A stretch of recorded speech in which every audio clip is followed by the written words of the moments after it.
Ladies and gentlemen, boys and girls, children of all ages, welcome back to Barnum Bailey's Circus, aka the Trend CLE podcast. We have a midweek show for you this week, a little Thursday night love.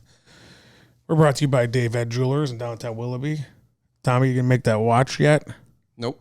Nothing.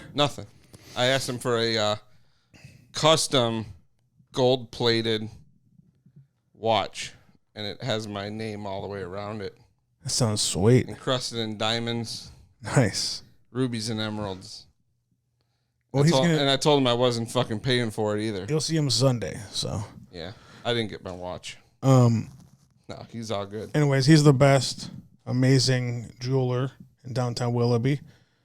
You'll see a little picture up here, I'm sure, because Rick's a really good producer. Subscribe to our fucking podcast, for Christ's sake. We need more like listeners, watchers. Let's see if I can do this. Let's see. Subscribe.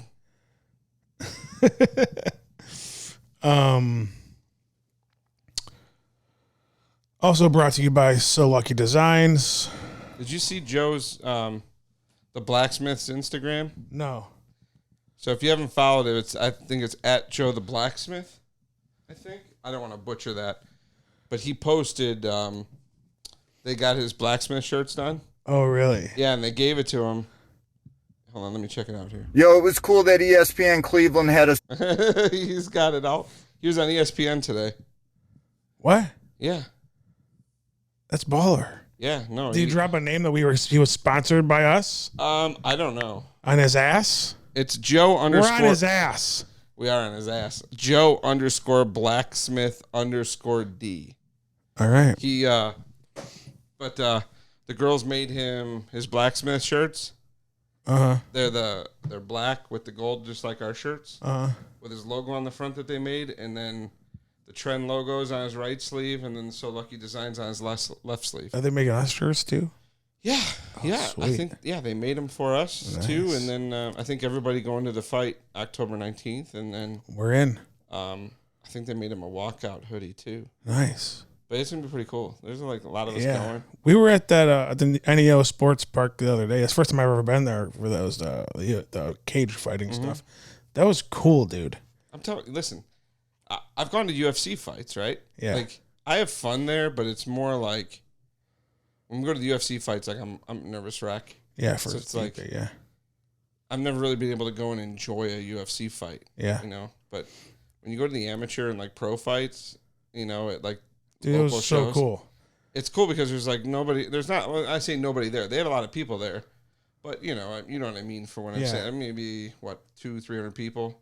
Yeah, I just wish there was a little. It wasn't as hot. It was hot as fuck in there. Oh, dude, so hot. So hot. It was so hot. So get this. So we spend $100 for cage side seats. $100 for cage side seats for me, Dave, and Brock. This guy calls me and says, "What are you doing?" I'm like, "Come down to the sports complex." Yeah. He heads down there, doesn't pay $100. He buys a $35 ticket. Has a $35 ticket, just walks up and just sits down in a seat next to us. Done deal. I look at him and I'm like, "How much was your ticket?" He's like, $35. I'm like, "That's cool." All right. Well, we paid $300 for the three we're sitting in. Yeah. But I mean, really, it was more or less we paid the money to support JT who was fighting. Yeah. But he got hurt, so we still went real quick because this is about to happen quick. The reason we're coming at you guys tonight is because we have a phone call coming from Ken Carman from 90.3 The Fan. He's the voice of the Browns, basically. He's the voice of Cleveland Sports Talk. He's our guy, and we did a little interview with him a couple months ago, and we said we would follow up around the end of training camp, beginning of the season, and we thought that this was like a great week because there's so much craziness going on with the Browns right now, going into the Baltimore week.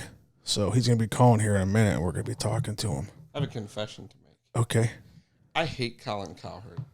Well, so who doesn't? I hate him. I listened to his most recent Browns take. Yeah. He's right on. No, he's not. What was his take? He said that we are going to be a young team that's exciting. Our wide receivers are great. They're young. They're fun to watch. They said that our quarterback is going to feel pressured because of our offensive line.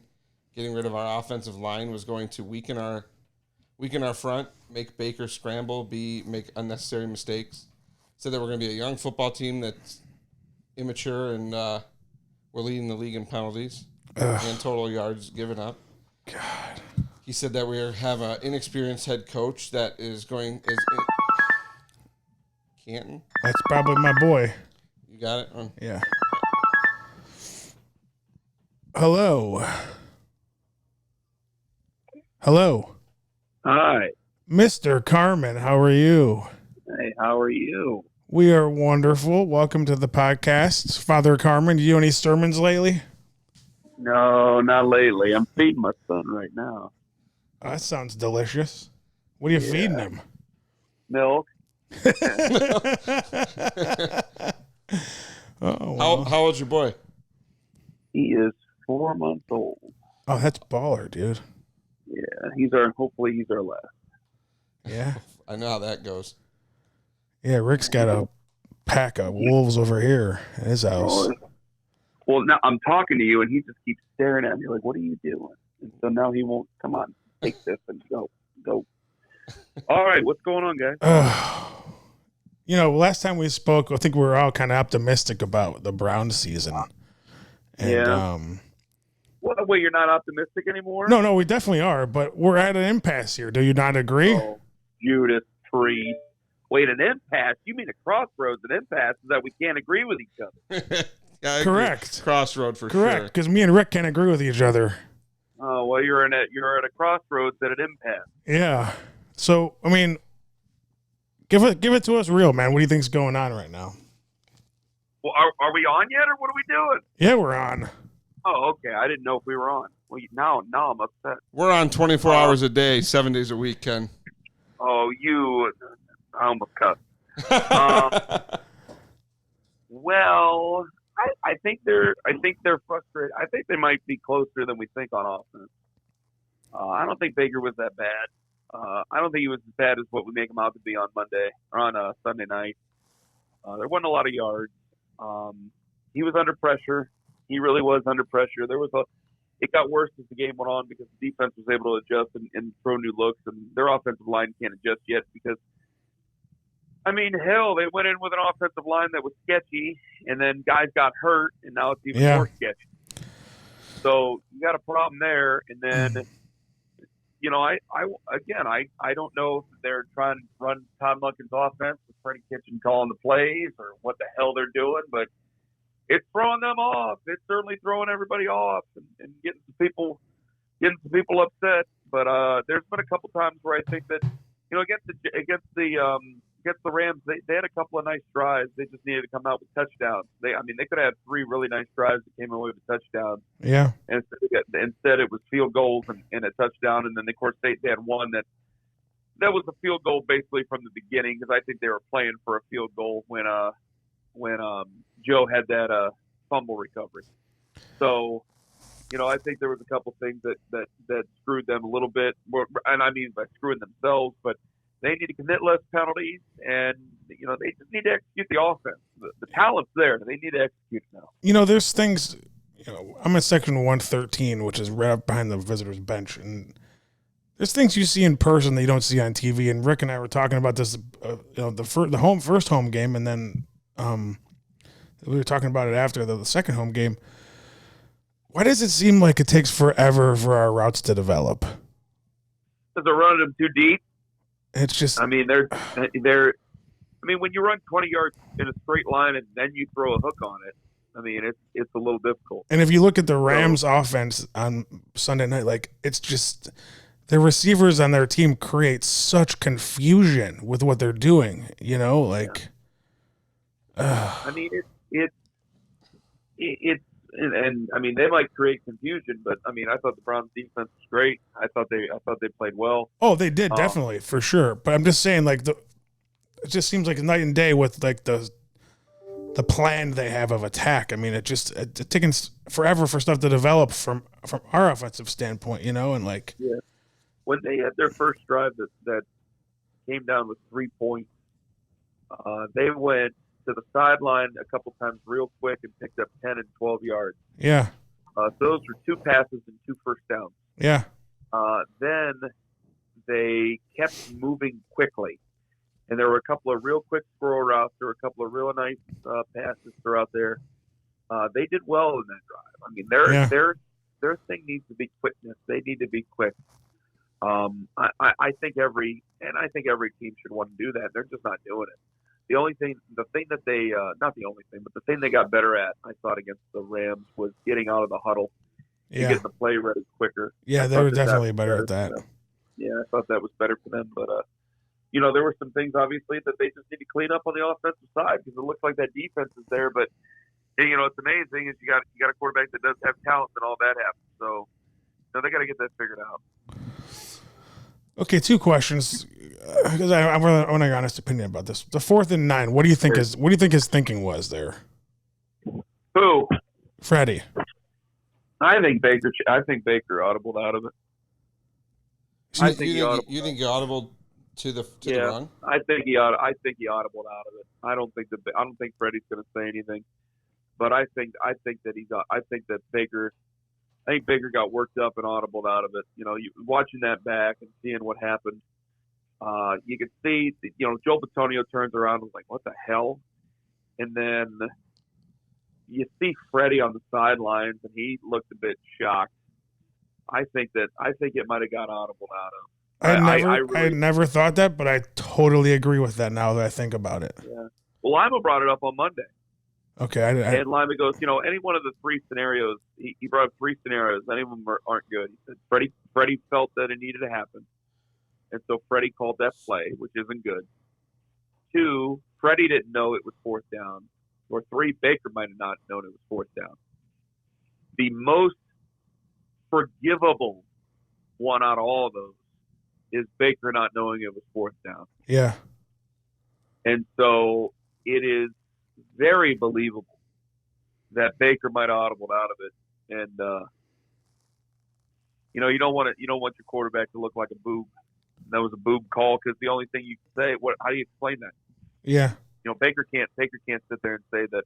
And I think Baker's just as upset as he could be with himself. He mentioned the pass he missed to Jarvis Landry. That should have been a touchdown. He threw it to Demetrius Harris. Demetrius Harris is over on the far sideline. I mean, far sideline from the camera angle you can see. Yeah. And Demetrius Harris is tapping on his helmet before the snap. And that's giving him the iggy that, hey, I'm going to be open here. We got the coverage we want. And the coverage collapsed on Demetrius Harris. Because I wonder if they saw him tapping on his helmet and they were throwing their own bluff. Yeah.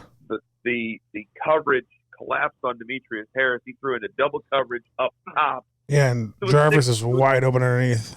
Yeah, I mean, he threw. If there was no Jarvis, he threw it in the only spot Demetrius could get it. So it was technically a good miss, but Jarvis was wide open underneath. And that 3rd down earlier in the game too, coming down the other side of the field where he had Jarvis wide open, he threw right behind him. That's just uncharacteristic for Baker completely. Well, he's done that a few times here and there. He's missed high a lot when he misses, but even in that drive on the way down to the red zone when they had a chance to tie the ball game up or try to go for 2 or whatever, he steps up in the pocket, gets hammered by Aaron Donald, delivers one right to Damian Rattler. Yeah. So he's just been inconsistent. There's play there, but he's struggling with a new offense. I think Freddie was struggling with a new offense. I think they're all struggling, and they're all trying to get to know each other. And this, I don't care what anybody says. It's not an excuse. It's the truth. You didn't play together in the preseason. You would have saw base coverage anyway. You would have seen a little bit of man. You would have seen some cover 2, but it would have been base coverage. There's no, they're not quartering up the field or they're not throwing any elaborate blitzes your way. Hell, you can barely do it anyway in today's offenses or defenses, I should say. But they wouldn't have seen a whole bunch anyway. But at least they would have had some real live bullets. And so now you got a guy who didn't play in the preseason, and there's tape on him. It's not like Daniel Jones. People go, Daniel Jones. Well, first off, it's 1 week. Second of all, there's no tape on the guy. Right. So tough. I think too, and I've I haven't heard anybody really say this, but I don't listen. I'm working all day, so I mean, I catch Yeah, your I dig guys' it. show. But like, Yeah. has anybody said anything about the fact that Higgins plays a big role, dude? Like, I can't give him that. That's to me. That's you went on. You traded a first rounder for Odell Beckham. You traded for Jarvis Landry the year before. And if he is beholden to, I got a call the other day. Well, what about Antonio Callaway? Well, what about Antonio Callaway? If he's beholden to Higgins, then Higgins is good for him. I'm not saying that Higgins doesn't help. Higgins helps. But if we're waiting for Higgins or we're waiting for Antonio Callaway, who I can't trust to be on the field, no. boy, that's I think that means Baker's bad. I really do. I don't think we can use that. I think we just have to go, well, he helps, but if you're going to be a franchise quarterback, you're expected to be better or to still carry the football team. You need to make everybody around you better. You're right. You're supposed to make guys weapons, and he did that with Higgins. He did do that with Higgins. He made him into a guy that people talk about. We call him Orange Valley Higgins, not Hollywood. And he's or straight. People call him straight to video or something like that because he sucked with bad quarterbacks. Turns out the quarterbacks were bad. Baker could find him and turn him into a weapon.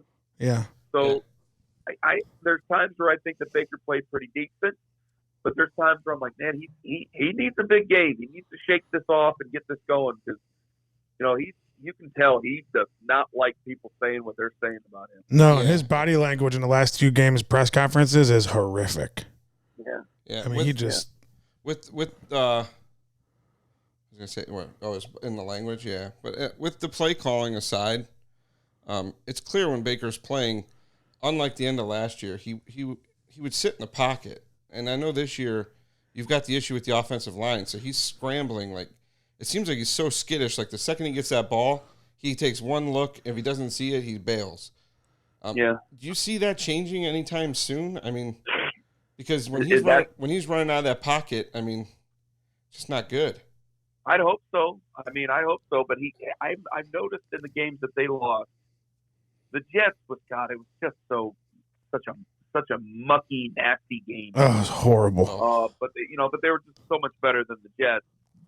They beat the Jets easily. Right. But in the game against Tennessee, which I want to throw it out, but we only have 3 games sample size. Yeah. Is quarters 1 through 3. I didn't see him move that much. I didn't see him bail. I thought he was more accurate in the first half against the Rams. I didn't see him bail. And then the fourth quarter comes around, and that's the one everybody's paying attention to. Yeah. That's where the game. You think about it, what was it 5 minutes left in the third quarter of the Tennessee game? You have 16 penalties, you're down 2 points still. Yeah. Yeah. That's where when we're both paying attention, that's where the game's decided. He's out there. He's trying to play hero ball. He's forcing it, and I know. He knows that we know. He knows, and he knows we know. He's forcing balls, and he's putting it in places and trying to make up for things that he really shouldn't have to make up for. Again, they had it right there. If he goes, see, this is the pisser of it. Okay. Like we were talking about Rex Ryan today, and we were taking swings at Rex Ryan. I said, Mark Sanchez wasn't bad for a bit. And Lyman goes, "You want to check those stats?" I says, "Yeah." And I looked and I saw Mark Sanchez's stats, and they're not that great. No. And his second year, he threw 17 touchdowns and 13 interceptions. They were 11-5, and he's on the cover of magazines. Yeah. They're winning. That's the difference. Well, winning matters. If they would have won, I swear to God, if he doesn't throw that pick at the end, which was nearly caught, by the way, if he doesn't throw, it was actually a great pass off his back foot. That's another pisser of it. It's actually a really nice throw. That was a 50-50 ball. If he completes that touchdown to Jarvis Landry, and say they go for 2 and they convert the son of a bitch, what are we saying about Baker Mayfield right now? 2-1. Right. I mean, you think about this. 2 touchdown passes, no interceptions, 190 yards or whatever it was, or even less. Think about that. Think about that for one moment. Doesn't it make your stomach turn? Yeah, it does. Doesn't that how something so little can it does. It changes a week of conversation because they would have won the game and they would have went for it. Say they would have went for 2 and converted it. Well, now Baker's got big balls and Freddie's got big balls, and they beat the NFC champions. Then you look at stats. Baker's got a good quarterback rating. He's got 2 touchdowns, 0 picks. He threw for about 50-something%. You could say that gets better. The average is low, which you could still say that can get better. But we're talking about him completely different. This is not a storyline. Rex Ryan doesn't shoot his mouth off as Rex Ryan does, and everybody's happy. Yep. Instead, he doesn't see Jarvis Landry. He misses on the throw, even though it was a good throw. He throws up a 50-50 ball at the pick. It immediately plummets his quarterback rating, and that's what we see. Yeah. And now all of a sudden, we're all going to hell. I know, but damn, Ken, with what do we have? 28 seconds left. We're first and goal on the 4. Yeah, and we ran. We didn't run the ball once. No, I agree with you. But I don't think they would have ran the ball like people were going. Just hand the ball to Chubb 4 times. Well, I think you can't run 4 times, but I mean, yeah, you could have handed the ball to Chubb 1 time, and I think Chubb might have gotten in. Yeah, I mean even 2 times. We have 2 timeouts, or we have 3? I think we had 2. They had 2. They had 2. Yeah, 2 timeouts left. I mean, they had 43 seconds left and 2 timeouts when they started that sequence. Yeah, I mean, I know it's easy to sit here and talk about what. I mean, is that ego though, or what is that? As far as like just thinking you can call the like not forgetting that you have the 5th best running back in the league who's been churning yards all game and is elusive and has great vision, and not using him at all in that moment at all. I think that Sunday night, the moment being too big for new coaches and still a young quarterback. Yeah. I think that's 8 months of you guys didn't beat anybody good, and they had a chance to beat somebody good on Sunday night, and honestly, I mean, they pissed themselves. I mean, that's what they did. Yeah, and the defense just with all 4 starters out on the secondary, they just played incredible. Dude. Yeah, you look at who's on the other side. You have Jared Goff, who's a 3-year vet, 4-year vet. Let's see. Andy Dalton makes that pass to Jarvis Landry. Andy Dalton's just a regular run-of-the-mill quarterback. He's got a little bit of talent sometimes, but he's a regular run-of-the-mill quarterback, and eventually, he's like Matt Schaub. Matt Schaub makes that pass. Matt Schaub's nothing to write home about, or wasn't anything to write home about, but he makes that pass. The veterans make that pass. Yeah, he needs to take that and recognize that, because they'll do that down there in an end zone again, and they'll hit Jarvis again. I almost guarantee. I don't know if they find themselves in that type of coverage again. That'll go to Jarvis this time. That'll be 6. But you can't. If he could go back to Sunday, I mean, hell, he talked about it himself. If they could go back to Sunday, they would, but they can't. So now you just have to. You really got to do it against the Ravens now. How are you feeling about this week? I feel good. They have the talent. They can beat anybody. Of course. They almost beat the Rams. They can beat anybody, but they can also fall apart and get canned by anybody. So it's up to them. The Ravens are a well-coached football team. That secondary is not that good. Mark Ingram is good for them. They made good adjustments after the first half against the Ravens last year. So now they have to make adjustments this year, and they have to stick with their game plan. You go back to that Ravens game last year. Well, how did that game end? Baker threw a pick. Baker threw a pick. Jarvis had dropped one earlier in that. Yeah, wide open. He got picked. He was under pressure. He forced one up. C.J. Mosley made a hell of a play.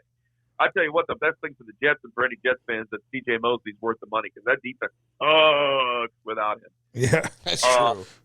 So at least, I mean, for a Jets fan, if it's any consolation, which it is, at least you made a good free agent signing because he's worth the cash. But I think that I can make a lot of correlations between that game and what happened on Sunday. These are big moments. And you know what? You could even go back to what happened against Georgia in the playoffs when he was playing for Oklahoma. Yeah. Remember that? Yeah, he came out firing like a rock star in the first half, and then just pooped the bed. And Mel Tucker's defense got after him in the second half, and all of a sudden he's freaking out. He's under pressure, and I'm telling you, that has been in his head since that game, since college. And he is trying to break that. Once he does it, it's going to take one. Once he does it, I think he'll be good to go. But he's got to do it, because that thing is a gorilla, not a monkey, a gorilla on his neck. gonna bring that up tomorrow. That's some good stuff. That's a good one. I've been a season. One thing that's great for this year so far. I've been a season ticket holder for a really long time. I don't miss home games. The atmosphere pregame for the last two games is unlike anything I've ever seen in the Browns Stadium. Just absolutely like people were in their seats early. Like the crowd was just crazy. Like they want it so bad, you know. Like yeah. Well, they haven't rewarded them yet. They're all two. That could go south real quick too. And by the way, I mean that excited atmosphere can go to an angry atmosphere really quick if they don't start. I know the defense played really good, but what is Olivier Vernon doing? Nothing. I actually think Olivier's done okay. He's not on the stat sheet.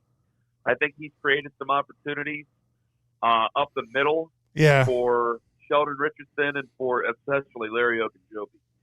I think Olivier's done okay. I think Olivier's better than Ogba. I think Olivier has. He plays the run pretty good too.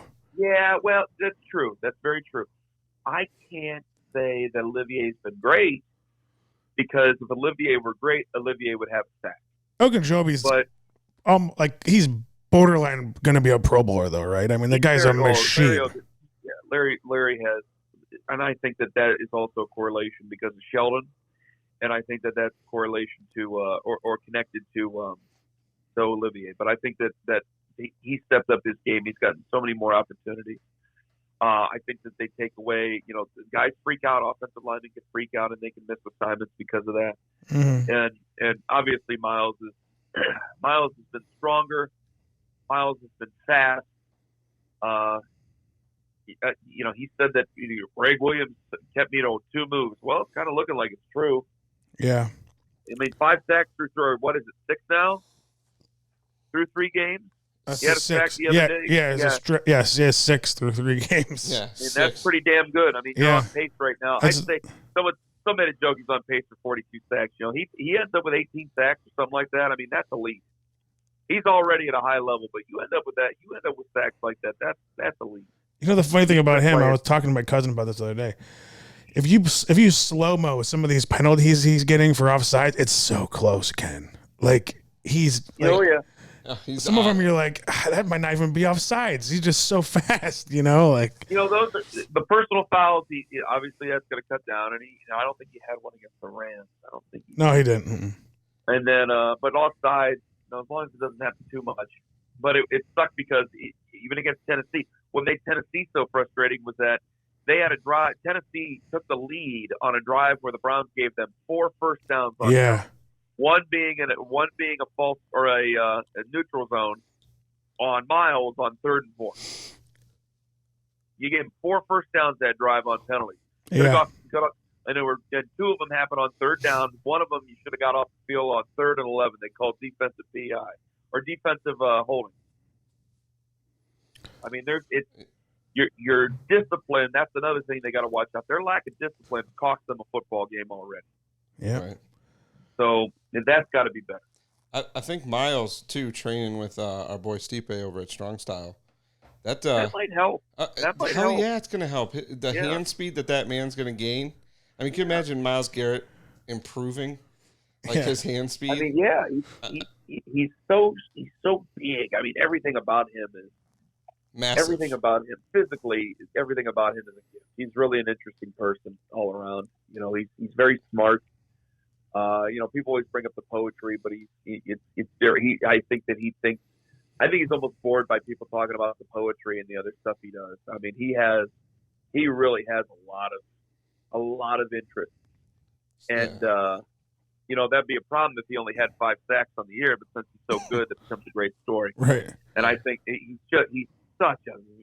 really is. He's a very special person. Yeah. And I hope they have him for a long time. I get nervous a little bit because he is very thoughtful, and you always go, well, the smart ones, they don't like to play that long. Yeah. But he's played through some injuries, and he does have a very strong amount of pride that I think pushes him. So hopefully we don't have to worry about anything like that. But he's been a very nice. He's just been a lot of fun to be around. And he's a really. What do you think about this Antonio Brown shenanigans? Oh Jesus! Oh God! Well, you see what he's doing? You see what he's doing today? What's he doing today? He's verbally attacking Eric Weddle and Golden Tate on Twitter. Really? I Yeah. didn't see that. Yeah, He's just- and this is some writer named Robert Klemko accusing him of being a woman beater, I guess. Just burning down the house. Yeah, I saw that. This is what I saw that. self-destruction looks like. It's a shame because I really like Robert, and so I take Robert's side on that. I'm a big fan of Robert. I know sometimes he says some things that people don't like, but I like Robert a lot. Yeah, him and Weddle are going back and forth, and him and Golden Tate, and it's just like, come on, dude, just go away. He is. I don't know what he is. Do you think he plays ever again? No. I don't think so either. No, I right now he's going to be hauled into court in Florida now. The NFL has an open investigation on him. I think teams are interested. I believe through Rosenhaus, and I brought it up on Saturday. I go, well, what's stopping a team from doing something like they did with Reuben Foster, where you take Reuben Foster, like Washington, you take Reuben Foster, and okay, he might clear, and if he clears, he's ours. Right. So I'm wondering, you guys still there? Yeah, We're here. Okay, I moved my phone. I didn't know if I lost you guys for a second. Oh, you're good. So what's stopping them from doing something like they did with Reuben Foster? So I'm not convinced that the league is completely done with him, but there could be a time where, the Patriots are seen as the last bastion for talented players, and it's like, who can really trust him? Who does he want to play for? He had the Raiders bent over backwards for him, and he just used them, and he was willing to show his ass on the way out, and then all this stuff, comes out a week with the Patriots, which, boy, I ended up being wrong, and then ended up being as right as I could be, because I said, this just isn't what the Patriots do. This isn't. I didn't think he'd sign with the Patriots because the Patriots are not interested in personal problems getting in the way of football. And then they signed him, and I had a bunch of tweets from Patriots fans saying calling me every word in the book because I did it on a Saturday show for 4 freaking hours, and they signed him right after the Saturday show. Oh, dude. So then, and then he plays. Then the next week, I go, I was wrong, but I still don't think that this is going to work out. And sure as hell, they cut him because his personal problems were bothering their football. The first 3 questions in Bill Belichick's press conference were about Antonio Brown. He just walks off. Yeah, I said I was right, you sons of bitches. Yeah, I go. They could benefit from him, and they did benefit from him. They still could, but they don't need him. Well, and I think he's a cautionary tale. And did you listen to the? What did Bill think was going to happen? Did he not think those questions were going to come? You're going to bring Antonio Brown. You're going to go to a press conference and say, "Hey, we're not talking about that." Yeah, but Bill didn't think that the Sports Illustrated stuff was going to come out. He couldn't have predicted that. But it's still, he knew what he knew what he was getting into. He knew that there was going to be problems. He didn't know that it was going to be all this. Did you listen to Did you listen to the John Gruden, like the phone call of him with him and Antonio Brown, like the recorded call? Yeah. You can hear in John Gruden's voice, like he was just like, "Come on, man! Like, just what? You like annoyed and just wanting him to play football, And it's just like, ugh." Well, I liken it to anything. I said, when you were a kid, or we've all known that person who, we don't need to name names, but there's always been people who, come on, man, what are you doing? Like, why do you? And they don't want to get a job. Yeah. Your brother got him a job, or your dad got him your uncle. Hey, I vouched for you, and all of a sudden, hey, your buddy didn't show up today, and then and they'll, my car broke down, this, that, and the other. Well, my car broke down on Friday, so I got to call off on Monday, and all that other crap that people do. People will always self-sabotage. Oh, yeah. And find reasons to blame others because they don't want to feel guilt. And I think that Antonio Brown hasn't wanted to play football, played football because I think he does have fun on the field when he does play. But everything else I don't think he wants to do. And then, he doesn't want to feel accountability towards the NFL. I think he's very bitter towards the NFL. And so and sometimes rightfully so, because he is trying to expose a couple of things, but I think he's going about it the wrong way with guaranteed contracts and whatever.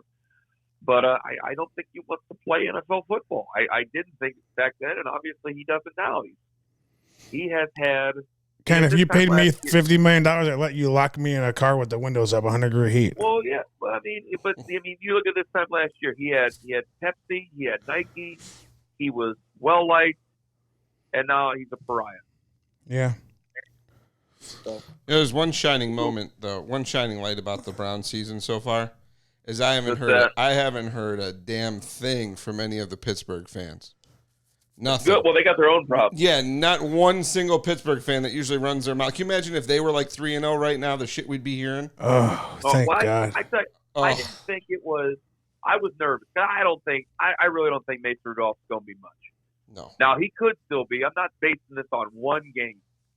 But I go, man, it's just going to be our luck if this guy goes out there and just shreds apart hammers. 49ers defense. Just picks them apart. They had five turnovers. They got 6 points. He was terrible. Now you can go out there this week against Cincinnati and be great, maybe take off. Who knows? It's too early to tell. He's a baby. He's a pup. But I thought overall, I was just happy that I didn't have to hear any of that stuff. Oh yeah, that made me a lot happier. The only team they're beating this year is the Dolphins. Because I think anybody is going to beat the Dolphins this year. That's the advantage we have. Hold on a second. Yeah. Changing out the milk bottle. Dude, nobody's beating.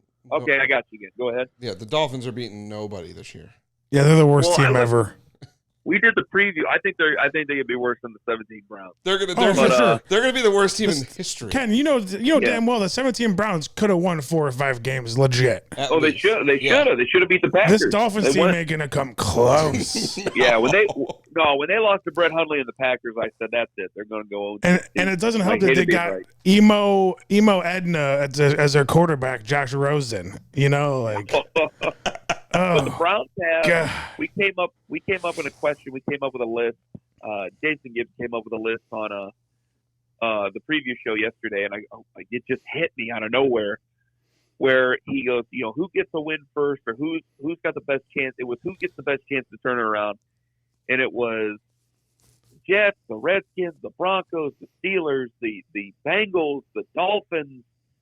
That's 6, right? I think there were 7 out of there, and I go, oh my God, that's right. We played 6 of the winless teams on the 7 that don't have a win technically. The Cardinals don't have a win. I go, oh my God.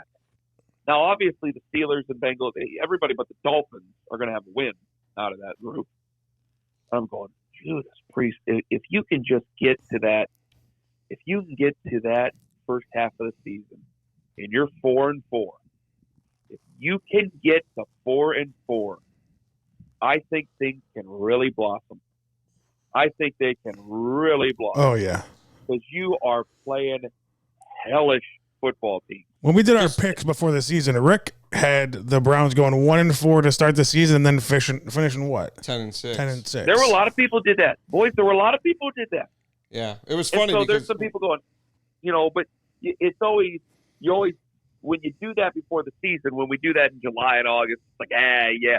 And then when you put it into practice, and we're sitting here at 2-1, and Baker didn't look that great, Brady didn't look that great, then we freak out. Yeah. So. Go ahead. Real quick, the Indians. Yeah. Man, it's tough right now. No, we've got it. What about it? We've got it, man. To win, if we win 95 games, don't make the playoffs, that's going to be rough, dude. That's baseball's fault. Yeah, that is. That's baseball's fault. There was a time, and some people said, well, if teams are still trying, they might not be a 95-win team. Okay, that's fair, but it's also where. Hey, you won 95 games. The Twins won 98. If you win 95, the Twins already have 98. They'll probably win 100. You're playing against teams in Major League Baseball where 8 of them right now I don't think are trying. In terms of their front offices, are trying. The Indians went 10-9 against the Tigers this year. So it's got to me. You got to make it. Baseball. And what bothered me was that the thing that baseball people love is that you do always have a chance. And now it's just like, well, if you get to the postseason, maybe you have a chance. Who knows if that is going to be true someday. But the beauty of baseball was, you had the '69 Mets, the '97 Marlins, hate to say it, the '02 or '03 Marlins.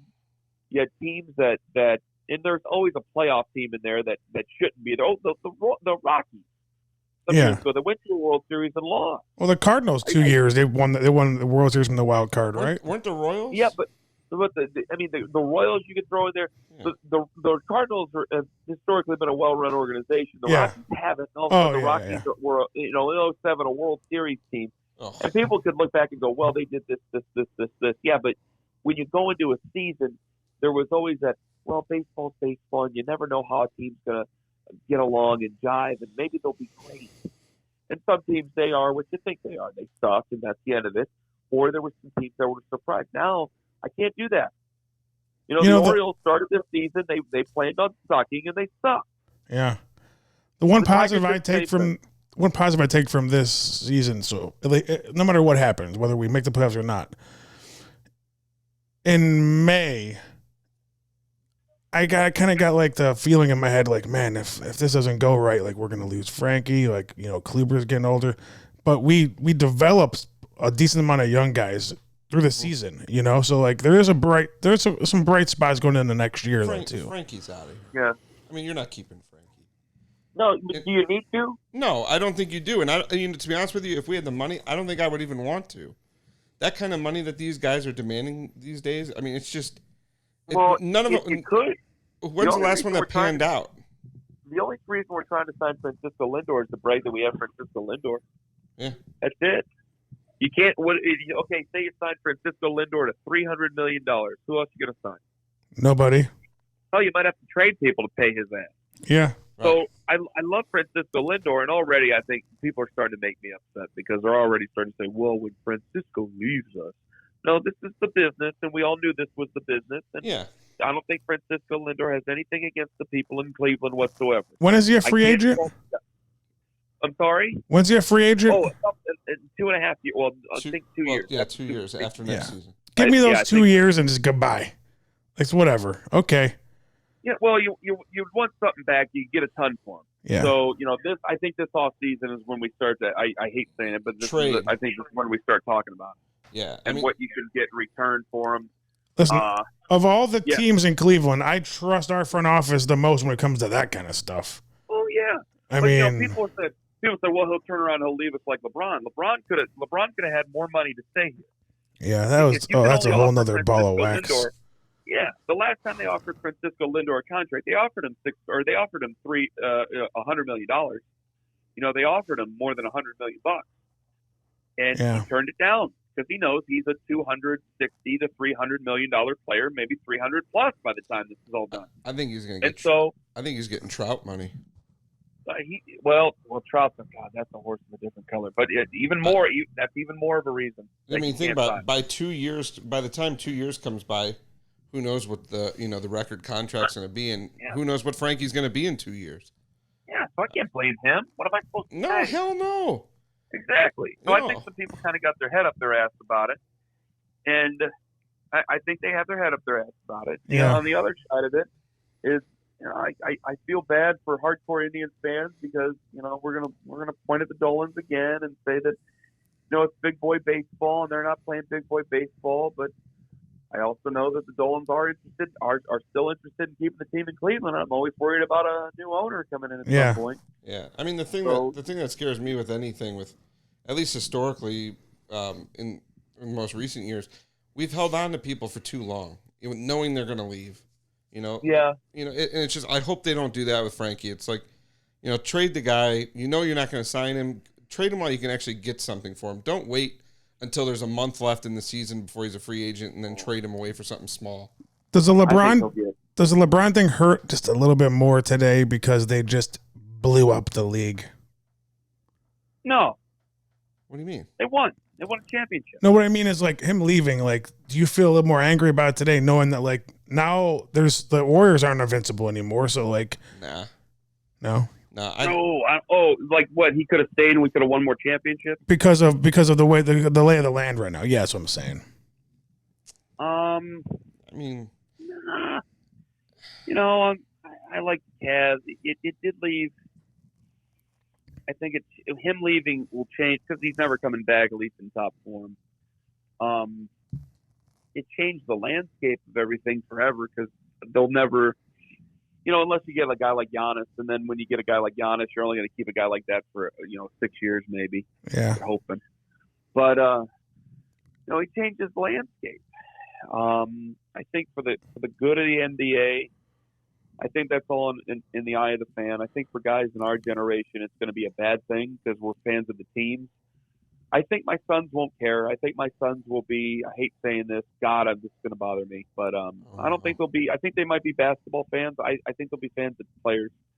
I don't think they'll be fans as much of teams. I hope I'm wrong. That's how it's starting to go already. Fans. Yeah, but I think that they're fans of players.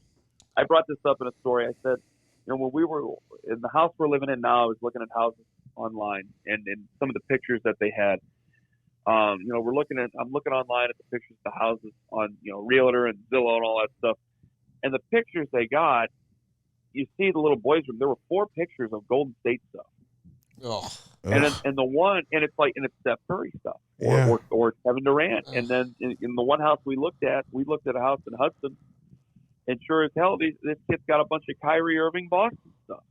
Cavs fan. Mm-mm. And I can't let that happen, man. I can't. But I think it's just I hope it doesn't happen. But I think it's a different generation, and I think as much as I try, they're going to develop their own opinions and their own brains at some point. Yeah. And they might just tell me to go pound sand. That's something I got to deal with. Well, I'll wait till my kids tell me to pound sand. I can't walk up in their room. I wouldn't be able to do it. My kid might absolutely hate the Browns, but he wears his Browns jersey every Sunday and roots for them. And, when he's 18, he can make his players now. They're worth rooting for now. When he's 18, he can make his own decisions. Until then, he roots for the Browns, Indians, and Cavs. I tell you what, seeing OBJ in person physically, he's just a different breed, dude. Oh yeah. He's smaller than I thought he was, though. Yeah, but his foot speed is like incredible, dude. That's why he's who he is. That's why he's who he is. You got clear something up for it. When on the one game they picked on him about his visor. What was the rule? They can't have a tinted visor because the last game they all had tinted visors on. Oh, I still don't know the rule. I mean, what the hell was that? Like they pull him aside, they take his visor. They were probably just picking on him. I thought that it was 2 things. I think the refs knew, and I don't know if they even wanted to bother with it. Oh. And I really think the refs were willing to just whatever, because the refs check that stuff. You can't tell me there's no. And they do random checks like your TSA. Yeah. They do random player uniform checks. So they'll pick a guy out of the lineup. As you get ready to go stand out there outside the locker room to take the field, they'll pick random guys out and inspect the uniform. And so I think the refs were just like, whatever. I don't give a damn.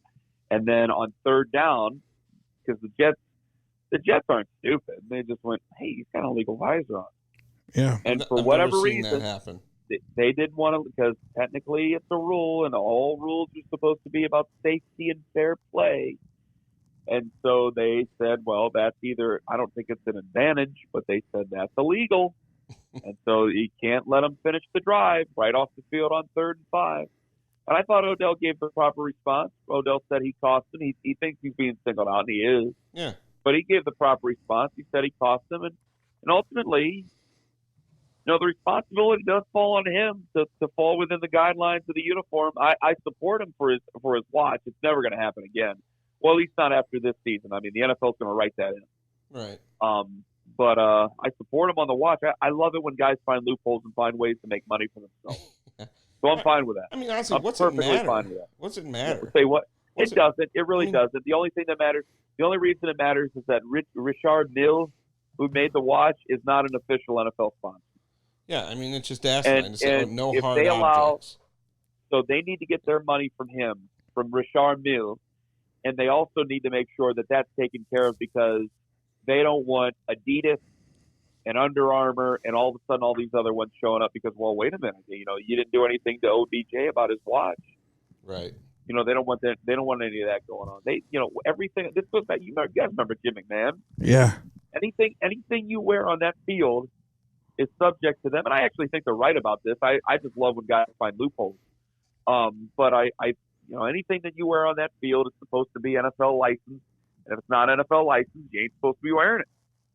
Yeah. So that's what they do. Non-joy is a medical device and allowed by them and probably NFL licensed. Balls in the vice. We win Sunday? I think so. I mean, what am I supposed to say? They're going to lose? That's no fun. You might be running around ballless or squished balls. You don't want to do that. Monday. I hope. Listen, I hope with every ounce of my being, I hope we go out there and win.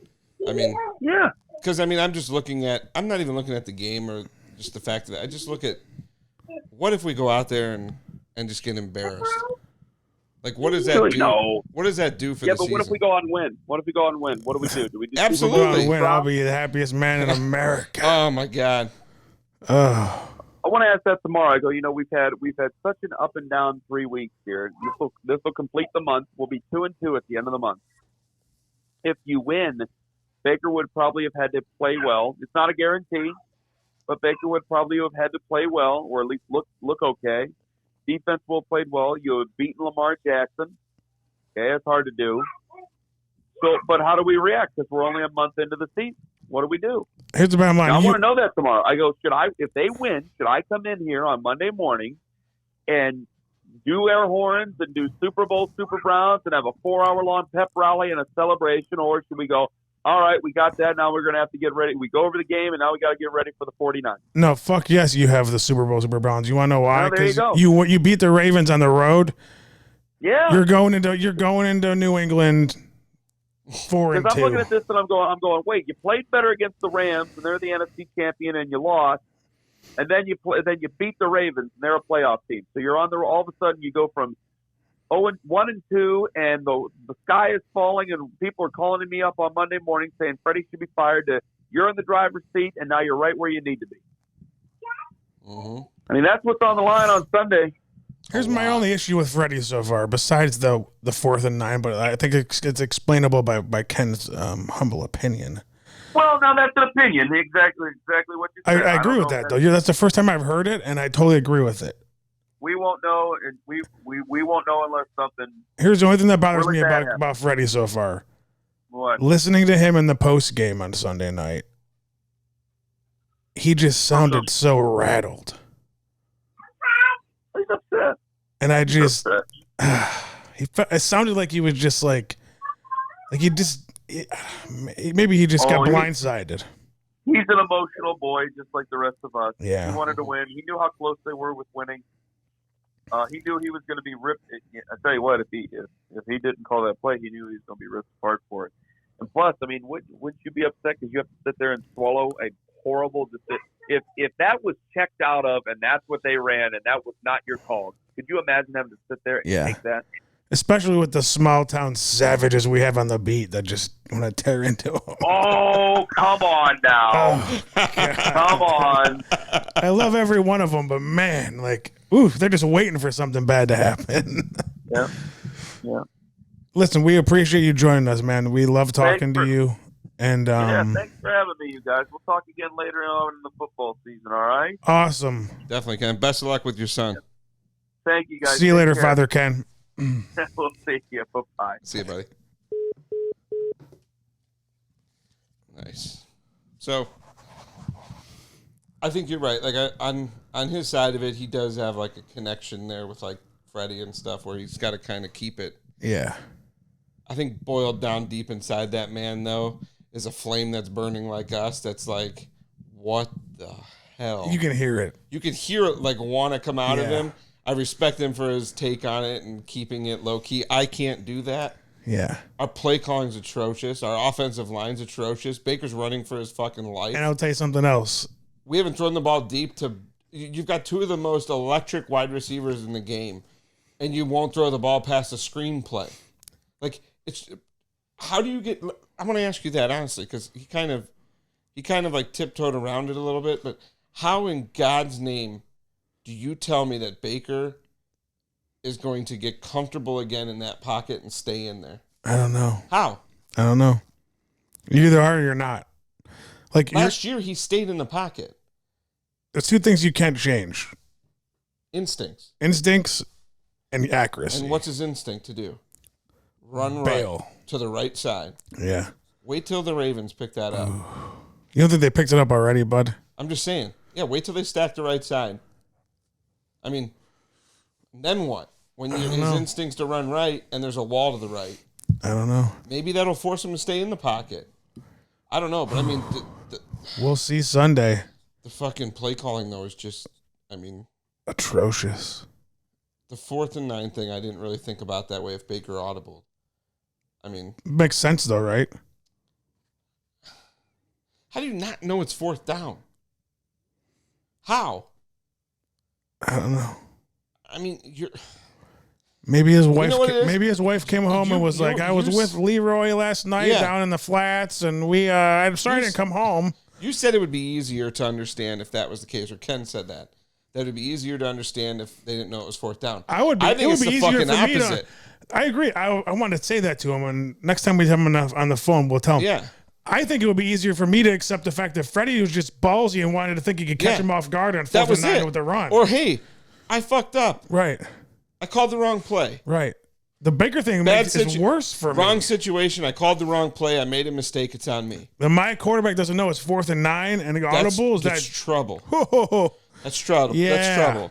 No you're thanks. You're audibling in a situation like that, and you're running the ball. yeah. Not realizing the downs. 67,000 people knew it was 4th And there's- down, Rick. And there is nobody on this earth, and he agreed with us too. Nobody on this earth that's going to tell me that you run that scenario over again, that you don't give Nick Chubb that ball at least twice. Yeah. At least twice. Crazy, dude. You run the ball 1st down and Do second you understand? He's an incredible running back. down. Yes. Like, he's not just a good running back. He's incredible at his craft. Even like, we haven't even done this year. I haven't even gotten to this because of our play calling is like, our play calling is horrific. I mean, we agree on that, right? Yeah. I don't know anybody that could look at the Browns and say, that's great play calling. They're just not executing. It's like, no, it's not. No. You have Jarvis Landry and Odell Beckham. Have you even seen either one of them take like a wildcat snap or like a reverse snap or something? I like told you this last week. anything. Every game last year, there was a trick play. Have you seen one yet? Have you seen Nothing. one? I've seen no trick plays. I've seen no balls thrown down the field. We're the most predictable football team around. And then you line up Jarvis and Odell on the same side of the field, having them run the same routes at the same depths of the field. No wonder they're not open. They can't get open because everyone's over there. And then Crazy. I can't take it. I can't take it. I'll be honest with you. I'm not even that on the offensive line. Like, they blocked for the running game. listen. How many screens did they run that worked on Sunday night? Like 2 or 3? I think the one that went for like 30-something But yards. those 2 were Define worked. like For us, worked or worked? my point is, like, I don't think they're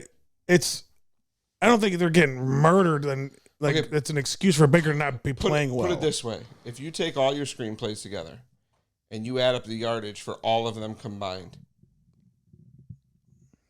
are you even at 0 yards? We lost yards on Yeah. just about every screenplay I saw. They were But whose hitting fault our- is that really? Baker. Right. I mean, the call's there, but you gotta. You can't just he turns, looks, and throws it. And I mean, being a quarterback in the NFL has to be one of the hardest things to do, So bad, dude. especially when you're Baker. Like, believe me, I'm not putting this on Baker. Baker's fucking talented. The thing is if you really look at and when you say you're leaving it off the offensive line, I look at the offensive line like this man's running for his life a second after receiving the football. Like, literally running for his life. He gets the ball. He doesn't even drop back, and there's somebody in the backfield already. Or he's already having to move around. He's more worried about trying to evade people than to find somebody open. And then he goes running to his right, and receivers are off their routes at that point. Yeah. So now it's just a free-for-all like you're playing football in the backyard. By the way, we traded the best guard in the league to the Giants for Olivier Vernon. Vernon, and he's got no sacks. So, good luck with that. I don't know. I mean, Indians are going to lose again tonight. shut your fucking mouth. We're not going to lose. They are. You see, Ramirez came back. Hey, let me ask you a question. He had 7 RBIs in his first 2 at bats. Who plays for the Oakland Athletics? Name a player. Thank you. I can't either. Rocco Baldelli. I can't either. Is that the guy that owns the sub shop up on fucking Little Italy? I don't know if I think Rocco Baldelli plays for the A's, but nobody that I know. Nobody. It's just a. It's an anomaly, dude. And then the Rays play the Yankees when the Yankees basically just shut it down. And the Yankees would rather face the Rays than us. Did you see the scenario? What happens if like the 3 teams tie for the wild card? No, what happens? If I'm gonna butcher the shit out of this, but I'm gonna act like I know exactly what I'm saying.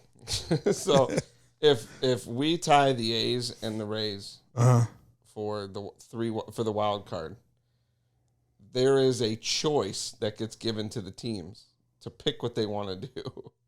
And basically, if we're like the 3rd team, which we are, if we tie all them, they both have the tiebreakers over us. So we could essentially have to, I don't know the scenario it would go to, but we could basically go to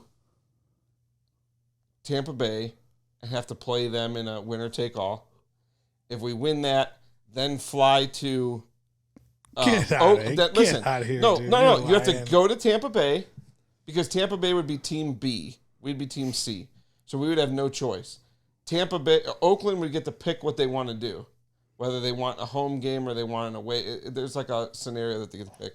But regardless, we would have to fly to Tampa Bay, play them in a winner-take-all game. If we beat them, we'd have to get on a plane and fly to Oakland and play the next day against Oakland. And we have to beat Oakland. If we beat Oakland, then we fly the very next day to wherever the team that won the first wild card is and play them in the wild card game. So you could basically, if the Indians tie 3 ways for the wild card, basically we have to play 3 games in 3 nights, all 3. No, not 3 games. Yeah. There's only 3 teams. It'll be 2 games. That's for the second wild card. There's another team that won the wild card. No, it's that you play for the 1-game playoff. yeah, but that's one of the 3 teams. What? Oakland's leading the wild card. It's Oakland, Tampa Bay, and us. No, there's another team. No, there's not. Who's the other team then that's right with us? Oakland, Tampa Bay, us. Come on. I don't think so. Yeah. Where the hell? I was reading it. Oh, here we go. How a 3-way wild card tie might play out. So let's see.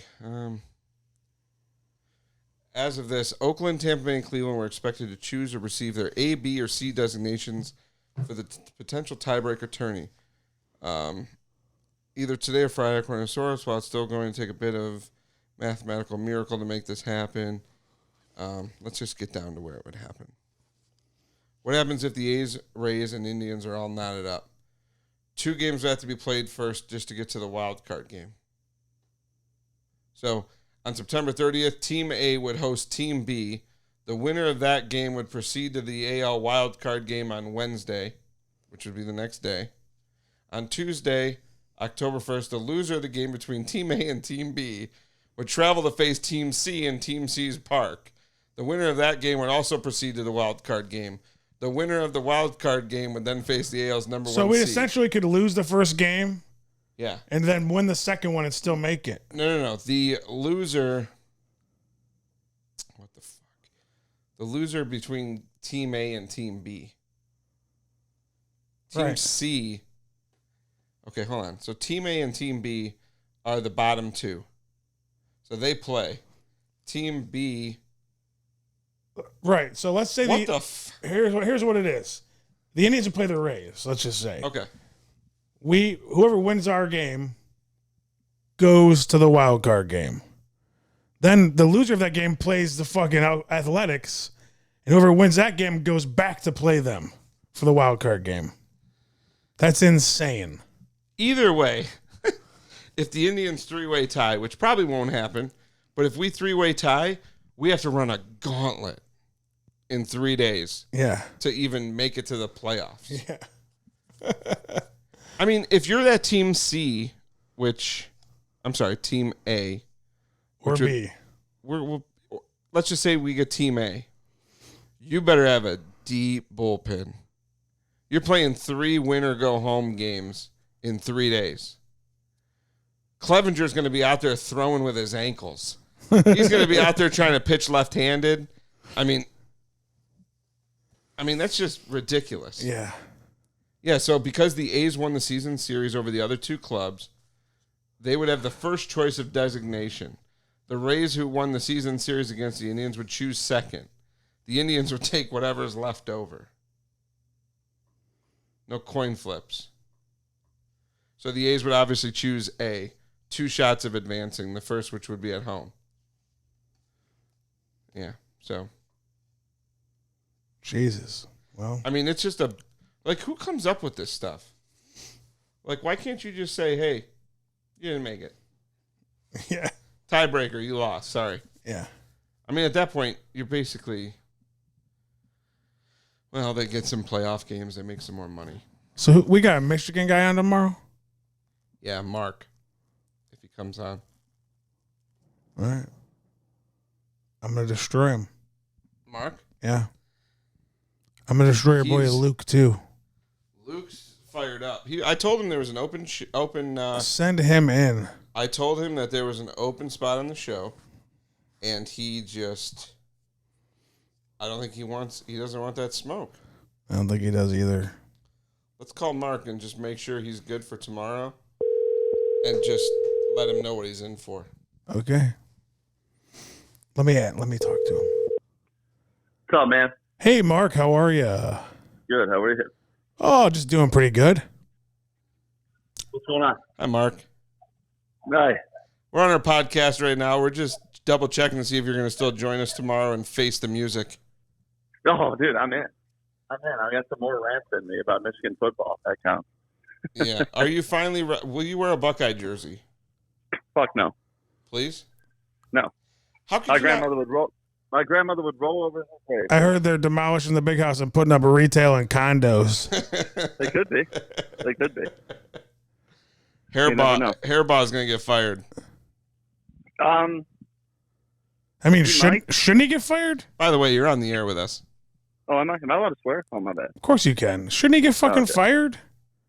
I mean, he's at Michigan. You didn't get the job done. See ya, Frank. What's that? You know what I mean? What'd you say? I didn't hear you. He's at Michigan. You don't get the job done, you're out of here. You're supposed to win there.